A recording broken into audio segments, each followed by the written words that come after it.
Today, I want to talk about how the CEO of DJT, or Truth Social, has said live on air that the SEC is really corrupt, and also explained why he didn't write a letter to the SEC or FINRA about illegal shorting. So stay tuned and let's make some money.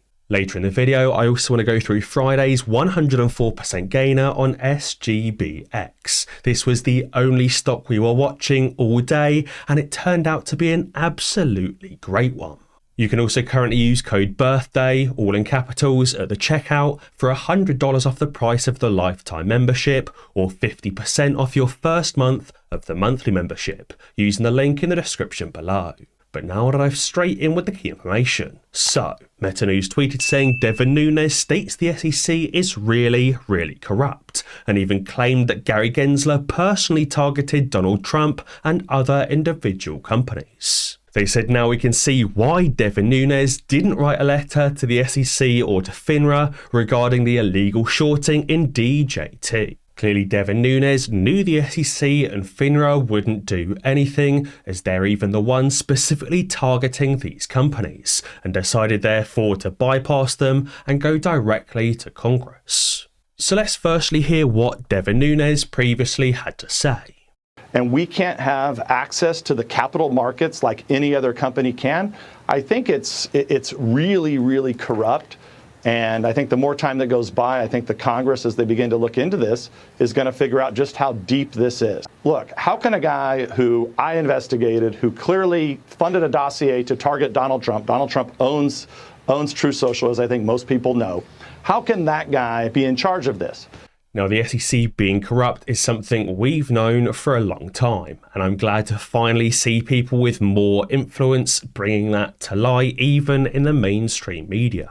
They're bringing it to light on the mainstream media and also with Congress, and it's not just individual retail investors writing those letters anymore, it's even some of the biggest names in the entire world.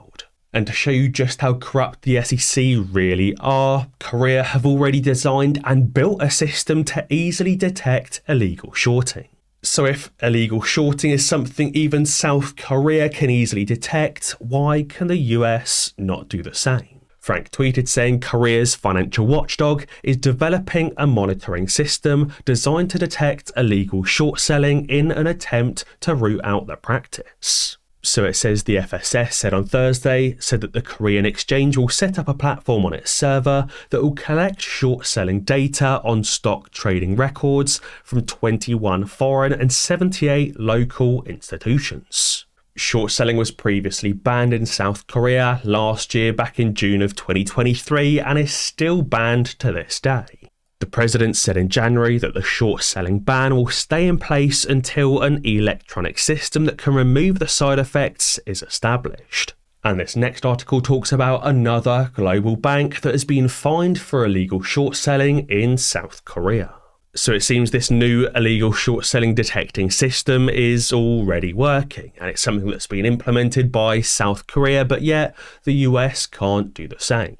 And funny enough, that other global bank that was caught for illegal short selling was none other than Credit Suisse. You might say, Tom, Credit Suisse is bankrupt, surely this article is old. Actually, the article was written the 2nd of May 2024, so just a few days ago. I assume the fine will be passed up to UBS. But it says that Credit Suisse AG reportedly faces $36 million in penalties over illegal short selling in South Korea. It says the FSS is imposing the fine on the Singaporean and South Korean units of Credit Suisse over alleged illegal short selling. Now you may say, well, Tom, South Korea are just issuing another speed bump fine here to Credit Suisse, but what fascinates me more is they've already designed and built a system to detect and to stop illegal short selling. It's taken a tiny country like South Korea not even 1 year to entirely eradicate illegal shorting. But yet, the US doesn't do the same, clearly showing just how corrupt the US SEC actually is. So you can see I messaged the group in the pre-market saying there's absolutely nothing today in the pre-market so far, but I'm watching JAGX and SGBX at the open, watching SGBX for that $4.54 breakout. You can see when the market opened after a few minutes, SGBX then got that $4.54 breakout where I alerted the group, and it ran all the way to $9.30. That's a total gain of nearly 105% in just over an hour. So guys, be sure to join the Millionaire Mindset Trading Group using the link in the description below, remembering to use code BIRTHDAY at the checkout for $100 off the price of the lifetime membership. And also remember the 100% guaranteed refund policy if you don't make a single profitable trade within 30 days. On top of that, other hedge funds in South Korea like Saganti Capital Management, Jane Street Group, and Point72 Asset Management were all also fined in South Korea as well. Saganti is a name I haven't heard before, but Jane Street Group and Point72 Asset Management are absolutely names we've come across in the past, and those are the same firms also shorting AMC. It says Point72 Asset Management drew a penalty in September for an uncovered short position caused by human error. So it seems these funds have been easily caught illegally shorting, not in the US, but in South Korea, suggesting it clearly happens worldwide. So again, it's now not just BNP and HSBC, but also Credit Suisse and also a number of different hedge funds like Jane Street and Point72. And Kristen has also tweeted saying it's smart to go after the broker-dealers. She said there's a reason you may not have heard of them before, because they are allegedly the enablers. She said DJT has been on the regulation SHO threshold list since April 2nd, and securities on that list need pre-borrowed locates. But obviously asked, did they really get the locates? Did these companies actually locate the shares for settlement? And Devin Nunes believes the answer is no. And interestingly said, according to a source, Velocity Clearing, one of the companies that Nunes is requesting the trading records, share lending information, and compliance policies from, allegedly has 100 open investigations. Areas of concern of these open investigations include market manipulation, market integrity, and money laundering.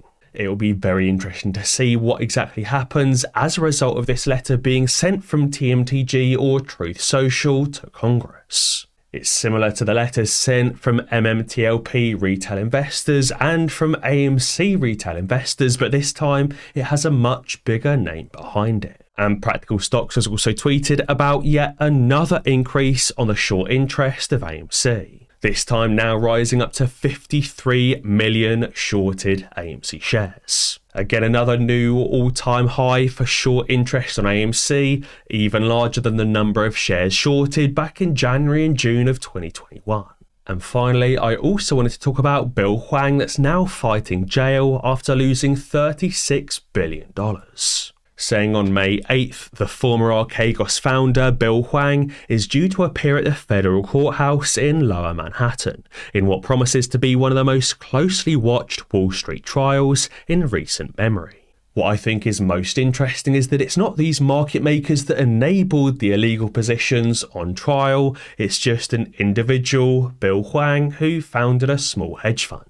It's not those market makers that illegally short stocks and companies every single day or take illegal positions in those companies. It's just one individual fall guy. So far it seems the corruption has no ends, but I for one hope it changes. But guys, be sure to let me know what you think down in the comments below. And as always guys, be sure to ding that notification bell, because that way you'll be alerted when I upload a new video. Cheers.